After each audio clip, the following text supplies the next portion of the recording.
Radhe hi friends, welcome பண்ணியிருக்கேன். எல்லாம் இருக்கீங்க ஃப்ரெண்ட்ஸ், நல்லா இருக்கீங்களா?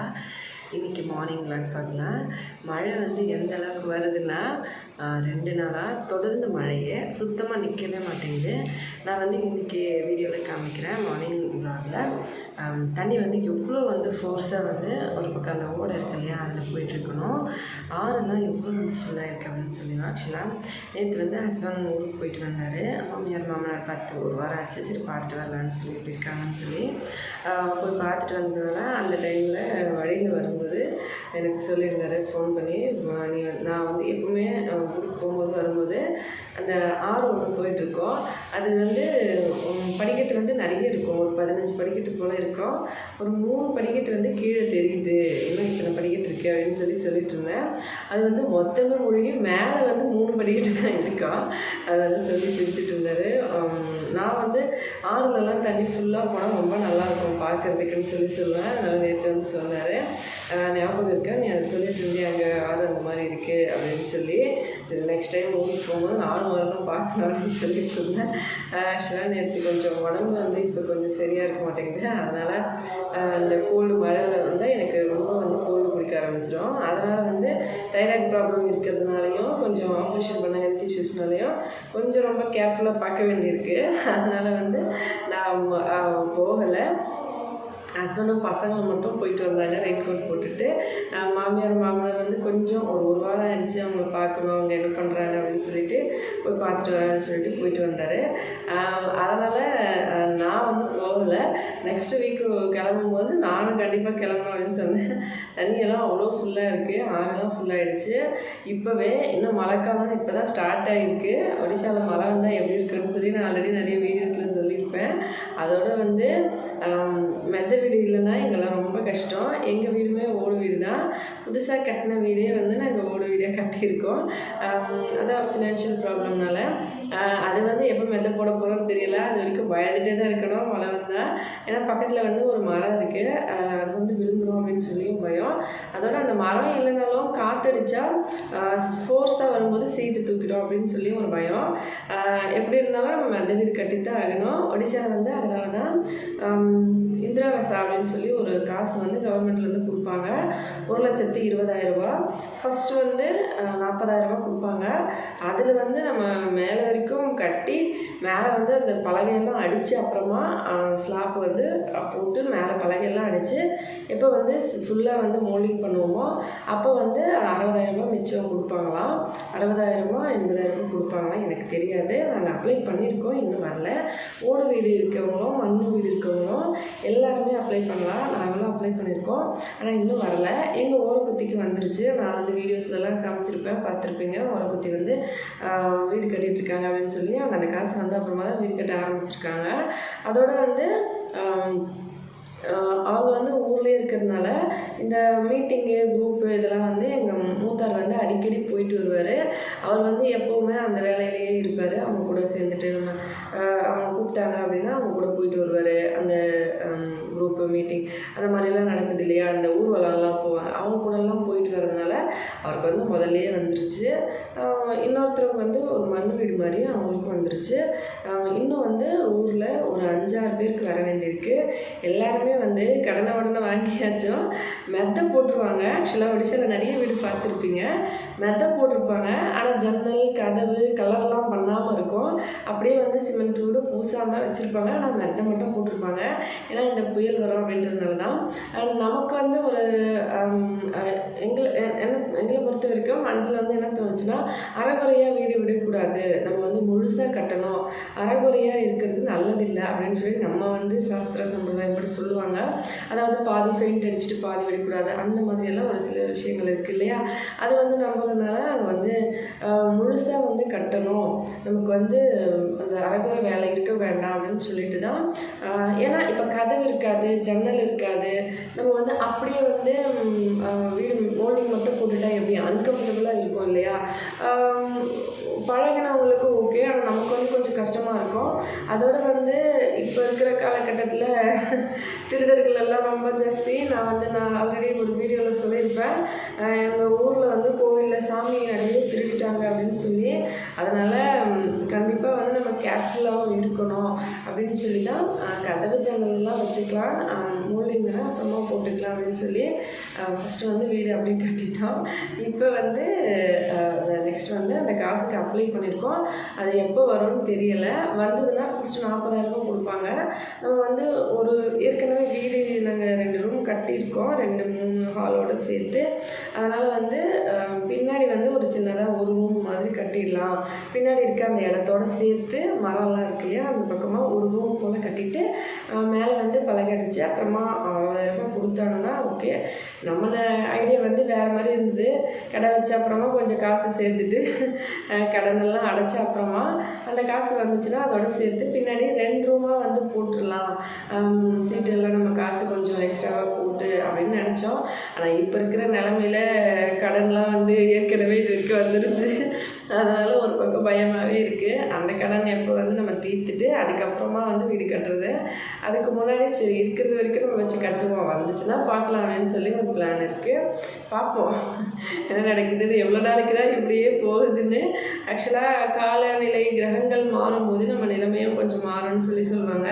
ஆனால் எங்கள் நிலைமை தான் 2020 இப்படியே இருக்குது, ஏன்னு தெரியல. பார்ப்போம். அதுக்கு முன்னாடி வரைக்கும் ஓகே சூப்பர் அப்படின்னு சொல்லலாம். 2020க்கு அப்புறம் எங்கள் நிலைமை ரொம்ப மோசம். இதுவும் மாறும் அப்படின்னு ஒரு நம்பிக்கை இருக்குது கடவுள் மேலே. கண்டிப்பாக நம்மளோட கஷ்டத்தையும் நம்மளோட வேலையும் உழைக்கிறதுன்னு இருந்தாமல் நம்ம செஞ்சுக்கிட்டே இருப்போம். கடவுள் எப்போ நினைக்கிறாரோ அப்போ அருள் புரியட்டும் அப்படின்னு சொல்லி அப்படியே போயிட்டுருக்கு. ஓகே, நான் வந்து ஏற்கனவே போட்ட வீடியோலேயே நிறைய சொல்லியிருப்பேன் என்னென்ன பிரச்சனைன்னு சொல்லி. சரி, இதோட நிப்பாட்டிடலாம். இப்போ இன்றைக்கி மார்னிங் விளாக் பார்க்கலாம் வாங்க. இப்போ வந்து காலையில் 5 மணி ஆகுது. கடைக்கு கிளம்ப போகிறோம். நான் குளிச்சுட்டு ரெடி ஆகிட்டேன். ஹஸ்பண்ட் வந்து குளிச்சுட்ருக்காரு.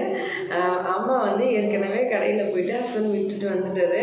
பசங்க 2 பேரும் தூங்கிட்டு இருக்காங்க. அவங்க ரெடி ஆகிட்டு அம்மா வந்துடுவாங்க. அதுக்குள்ளே நான் இப்போ கடைக்கு என்னை கூட்டிகிட்டு போனோம்னே கொஞ்சம் நேரம் கழித்து அம்மாவை கூட்டிகிட்டு வந்து வீட்டில் விட்டுருவார்.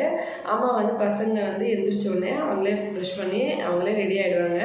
அம்மா வந்து சாப்பாடு கொண்டு வந்தாங்கன்னா அவங்களுக்கு சாப்பாடு கொடுத்து அதுக்கப்புறம் ட்ரெஸ் சேஞ்ச் எல்லாம் பண்ணி விட்டாங்கன்னா 2 பேரும் ரெடி ஆகிட்டு ஸ்கூலில் கிளம்பி ஹஸ்பண்ட் வந்து கூட்டிகிட்டு போய் விட்டுட்டு வருவார். அங்கே பசங்க வந்து என்னென்னா ஒரு ஒரு ஒரு சப்போர்ட்டிவ்னு சொல்லலாம். ஏன்னா பசங்க வந்து ஊரில் எப்போவுமே வந்து நான் வீட்லேயே இருப்பேன். அவங்க வந்து அவங்களோட வேலையெல்லாம் அவங்களே பார்த்துப்பாங்க. நான் ஏற்கனவே சொல்லியிருப்பேன், ஊரில் அவங்களோட ட்ரெஸ் மடித்து வைக்கிறது அவங்க வேலையை அவங்களே பார்த்துப்பாங்க. மோஸ்ட்லி எனக்கு ஹெல்த் இஷ்யூஸ் ஏதாவது இருக்குது அந்த டைமில் கூட அவங்களே எல்லா வேலையும் பார்ப்பாங்க. இப்போயும் அதே மாதிரி தான் குழந்தைங்க. நாங்கள் கடையிலேருந்து வரதுக்குள்ளே கண்டிப்பாக 3 பேருமே ஸ்ட்ரகிள் பண்ணி ஆகணும் இப்போ இருக்கிறது நிலைமைக்கு. அது மாதிரி ஸ்ட்ரகிள் பண்ணிட்டு இருந்தாலும் பசங்க வந்து அவங்க பாட்டுக்கு அவங்க வேலையை பார்த்துக்கிறாங்க. அது வந்து கண்டிப்பாக ஒரு ரொம்ப பெரிய விஷயம். கடவுளோட ஆசீர்வாதத்தில் அவங்க நல்லபடி சீக்கிரமாக வளர்ந்து நல்லா படித்து ஒரு நல்ல இடத்துக்கு வரணும். அந்த ஒரு ஆசைனால தான் ஊர்லேருந்து வெளியில் வந்து இங்கே இவ்வளோ வந்து ஸ்ட்ரகிள் பண்ணிகிட்ருக்கோம். அப்படியே வந்து அவங்கள நல்லா படிக்க வச்சுருந்தோம். அதுக்கேற்ற மாதிரி அவங்களே வந்து அவங்களோட வேலையெல்லாம் பார்த்துட்டு அவங்களே வந்து ரெடி ஆகிப்பாங்க. அவங்க வேலையெல்லாம் பார்த்துப்பாங்க. அம்மா வந்து சாப்பாடு கொடுத்தாங்கன்னா சாப்பிட்டுட்டு அதுக்கப்புறம் ஸ்கூலுக்கும் ரெடி ஆகிடுவாங்க. இப்போ வந்து காலையில் எழுந்திரிச்சு படிக்க ஆரம்பிச்சிடுவாங்க. இப்போ நாங்கள் வந்து எழுப்பி விட்டுருவோம் கடைக்கு போகும்போது. ஊரில் இருக்கும்போது 4 மணிக்கு எழுப்பி பழக்கம்.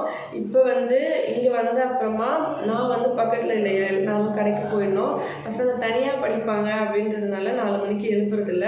நாங்கள் கிளம்பும் போது 5 மணிக்கு எழுப்பிடுவோம். கதவு வந்து வெளியில் பூட்டு போட்டுட்டு போயிடுவோம். ஏன்னா வீட்டுக்குள்ளே எல்லாமே இருக்குது இல்லையா, அதனால் வெளியில் பூட்டு போட்டுட்டு நாங்கள் கிளம்பிடுவோம். அவங்க வந்து 2 பேர் படிச்சுட்டு இருப்பாங்க. ஆல்ரெடி எழுந்திரிச்சிட்டாங்க. இப்போ ஃப்ரெஷ்அப் ஆகிட்டு படிக்க ஆரம்பிச்சிருவாங்க. 4 மணிக்கு எழுப்பணும் அப்படின்னா கொஞ்சம் மழை காலமாக இருக்குது. ப்ளஸ் வந்து ஊர்லேருந்து இங்கே வந்த அப்புறமா கொஞ்சம் கிளைமேட்லாம் தண்ணியெல்லாம் செட் ஆகிட்டு கொஞ்சம் வந்து அப்படியே லேட் ஆகிற டைமில் மழை வர ஆரம்பிச்சிருச்சு. மழையும் வெயிலும் மாறி மாறி கொஞ்சம் பிரச்சனை பண்ணுச்சு. இப்போ வந்து ஃபுல் அண்ட் ஃபுல் மழை தான். சரி, குழந்தைங்களுக்கு கோல்டு பிடிச்சிக்கோ அப்படின்னு சொல்லி காலையில் எழுந்திரிச்சு குளிக்க வேண்டாம்னு சொல்லிட்டு 5 மணிக்கு எழுந்திரிச்சா போதும் அப்படின்னு சொல்லியிருக்கோம். 4 மணிக்கு வந்து கொஞ்சம் கொஞ்சமாக நம்ம வந்து பழக்கப்படுத்திக்கலாம் அப்படின்னு சொல்லி இப்போ வந்து எழுப்பியாச்சு. அவங்க ரெடி ஆகிட்டு படிக்க ஆரம்பிச்சிருவாங்க. நம்ம கடைக்கு கிளம்பலாம். காலையில் கோவிலுக்கு ஃபஸ்ட்டு வந்து வீட்டிலேருந்து வெளியில் வந்தோடனே கோவிலில் எதிரில் தெரிவாங்க.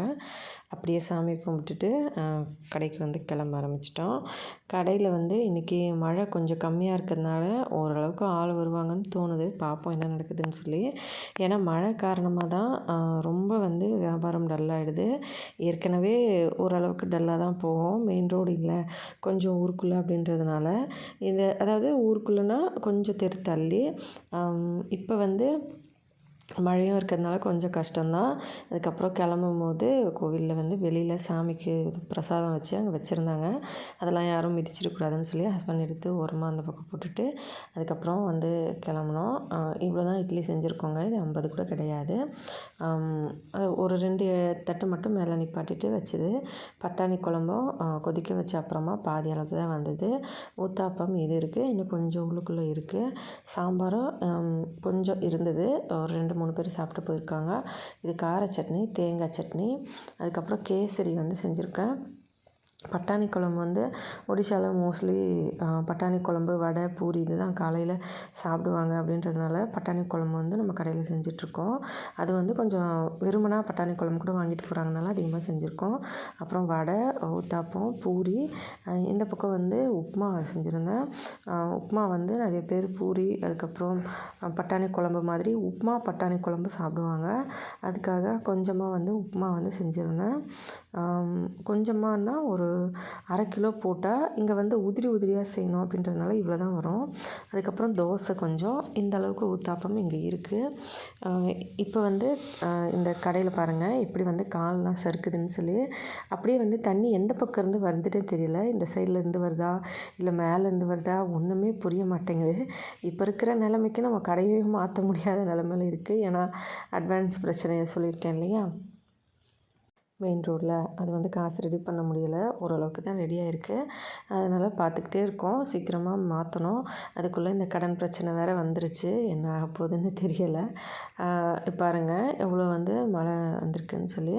கடையிலேருந்தே இன்றைக்கி சீக்கிரமாகவே வந்துட்டோம். ஏன்னா பசங்க வந்து ஸ்கூலில் புக்ஸ்லாம் வாங்கணும் அப்படின்னு சொல்லியிருந்தாங்க. கடையிலையும் வந்து வியாபாரம் முடிஞ்சுது. கொஞ்சமாக தானே போட்டிருந்தோம், அதனால் 10 மணிக்கே முடிஞ்சுது. 7:30 மணிக்கு சாப்பிட ஆளுங்க வந்து வந்துட்டாங்க. 10 மணிக்குள்ளே முடிஞ்சது அப்படின்றதுனால கிளம்பிட்டோம். தண்ணி பாருங்கள் எவ்வளோ ஃபுல்லாக இருக்குது. இந்த பக்கம் இந்த கெனால்னு சொல்லுவாங்க இல்லையா, கானல் நீர், அந்த மாதிரி ஓடை அதிலெல்லாம் தண்ணி நிறைய இருக்கும். இங்கேருந்து கோவில், இந்த கோவில் தான் காலையில் பார்த்துருந்தோம். கோவிலுக்கு எதிரில் தான் வந்து வீடு. அப்படியே வந்து நின்று வீட்டுக்கு வந்தோடனே பசங்க வந்து வெளியே ரெடியாகி நின்றுட்டுருந்தாங்க. அம்மா வந்து தயிர் சாதம் செஞ்சுட்டு பசங்களுக்கு டிஃபன் பாக்ஸ் போட்டு வச்சுருந்தாங்க. ஆக்சுவலாக நான் வந்து சீக்கிரமாக பசங்களுக்கு சமைச்சு கொடுக்கணுன்னு ஆசைப்படுவேன். ஏன்னா அம்மா வந்து அந்தளவுக்கு ஃபுட்டு நல்லா சமைக்க மாட்டாங்க. மற்ற வேலையெல்லாம் பார்த்துப்பாங்க. ஆனால் ஃபுட் ஐட்டம் வந்து நானே வந்து செய்யணுன்னு ஆசைப்படுவேன். ஆனால் முடியலை. கடையிலேருந்து வரதுக்கே டைம் ஆகிடுது. சரி பசங்க வந்து அப்படியே கொஞ்சம் அட்ஜஸ்ட் பண்ணி சாப்பிடட்டும். அவங்களுக்காக தானே நம்ம ஸ்ட்ரகிள் பண்ணுறோம், அவங்க நல்லா படிக்கணும்னு சொல்லி அப்படின்னு சொல்லி ஒரு பக்கம் மனசு தோணுச்சு. அதுக்கப்புறமா சரின்னு நமக்கு நம்மளே தேத்திட்டு வழியில் ஒரு கோவில், அந்த பக்கத்தில் இருக்கிற அந்த குளத்துல ஃபுல்லாக தண்ணியே ரோடு வரைக்கும் வந்துருச்சு. அதை நான் வரும்போது காமிக்கிறேன். அதுக்கப்புறம் ஸ்கூலுக்குள்ளே வந்த உடனே நோட் புக்கெலாம் வாங்குகிற இடத்துல லைன் நின்றுட்டுருந்தாங்க. ஆக்சுவலாக இன்னும் ஓப்பன் பண்ணலை. சரின்னு பசங்களுக்கு 2 பேருக்குமே பாதி பாதி தான் வாங்கியிருந்தோம். நான் ஆல்ரெடி வீடியோஸில் சொல்லியிருப்பேன். மீதி புக் வாங்கணும்னு சொல்லிட்டு வெயிட் பண்ணிகிட்ருந்தோம். நிறைய பேர் ஆல்ரெடி நின்றுட்டுருந்தாங்க. பசங்க 2 பேருக்குமே கொஞ்சம் கொஞ்சம் புக்ஸ்லாம் வராமல் இருந்தது. இன்னும் சில புக்கெலாம் வந்து வெளியில் வாங்கிக்க சொல்லிட்டாங்க. நோட்லாம் வெளியில் வாங்கினோம். இது வந்து பாதி கவர்மெண்ட்டு பாதி ப்ரைவேட் அப்படின்றதுனால மோஸ்ட்லி கவர்மெண்ட் புக்கெலாம் தரமாட்டேன்றாங்க. எல்லாமே வந்து வரலன்னே சொல்லிவிட்டு காசு கொடுத்து வாங்குகிற மாதிரி தான் சொல்கிறாங்க. மோஸ்ட்லி வந்து வாங்கிட்டோம்.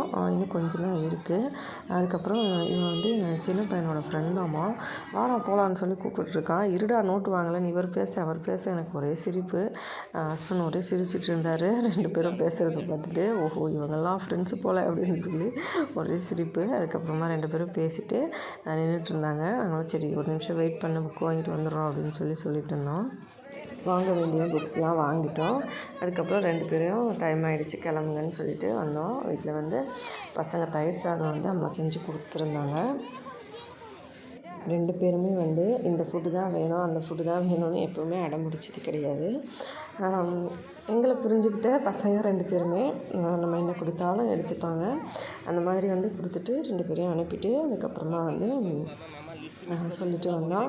சாப்பாடுக்கு வந்து நல்ல மரியாதை கொடுக்கணும், எப்போவுமே வேஸ்ட் பண்ணக்கூடாது, இது சாப்பிட மாட்டேன் அது சாப்பிட மாட்டேன்னு சொல்லக்கூடாது அப்படின்னு சொல்லிட்டு 2 பேருக்குமே சொல்லி கொடுத்துருந்தோம். அதனால் வந்து 2 பேருமே சாப்பிடுவாங்க பிடிச்ச எப்படி இருந்தாலும். அப்புறமா பெரியவன் வந்து உள்ளே போகும்போது எப்போவுமே கோவில் சாமி கும்பிட்ற மாதிரி ஸ்கூலுக்குள்ளே வரும்போது எல்லாம் சாமி கும்பிட்டுட்டு கிளம்புவாங்க. பசங்க 2 பேரும் உள்ளே கிளம்புன அப்புறமா வந்து வந்துட்டோம். சின்னவன் வந்து சாயந்தரம் வரணும் கூட்டிகிட்டு வரதுக்கு அப்படின்னு சொல்லிட்டு இருந்தான். சரின்னு சொல்லிட்டு அதுக்கப்புறமா வீட்டுக்கு வந்து கிளம்ப ஆரம்பிச்சிட்டோம். பாருங்கள் எவ்வளோ தண்ணின்னு சொல்லி குளத்துலேருந்து தண்ணி ஃபுல்லாகி ரோட்டுக்கு வந்துக்கிட்டு இருக்குது. இங்கிருந்து பார்த்தாலே தெரியும். அதுக்குள்ளேருந்து ஒரு பைப் போட்டு வெளியில் வந்துக்கிட்டு இருக்குது. அவ்வளோ தண்ணி ரோட்லேருந்து தண்ணி வந்து குளத்துக்கு போக வச்சுருக்காங்க. ஆனால் தண்ணி வந்து குளத்துலேருந்து ரோட்டுக்கு வந்துட்டுருக்கு அந்த பைப்லேருந்து. அதுக்கப்புறமா வீட்டுக்கு வந்துட்டோம். பாருங்கள் எவ்வளோ பெரிய குளம், அது ஃபுல்லாக வந்து தண்ணி ஃபுல்லாகிட்டு இருக்குது. வீட்டுக்கு வந்து 11 மணி ஆச்சு. 11 மணி அப்புறமா வந்து என்னென்ன மீதியாக இருந்ததுன்னா கேசரி, அதுக்கப்புறம் சாம்பார், பட்டாணி குழம்பு, பூரி வந்து எல்லாமே போயிடுச்சு. இதெல்லாம் கொஞ்சம் கொஞ்சம் மீதியாக இருந்ததெல்லாம் கொண்டு வந்துட்டோம் வீட்டுக்கு. அதுக்கப்புறமா வந்து எல்லாமே ஃப்ரிட்ஜில் வச்சுட்டு என்ன சமைக்கலான்னு சொல்லி பார்த்தேன். அம்மா வந்து தயிர் சாதமே கொஞ்சம் அதிகமாக பண்ணியிருந்தாங்க. அதனால் ஹஸ்பண்ட் எதுவும் சமைக்க வேண்டாம், அதுவே சாப்பிட்டுக்கலாம் அப்படின்னு சொன்னார்.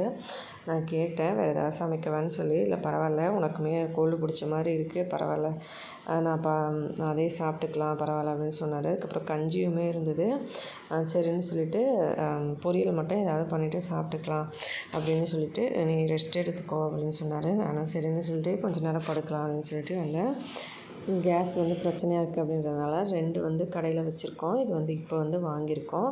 இது வந்து ரூ. 1500 வாங்கினாங்க.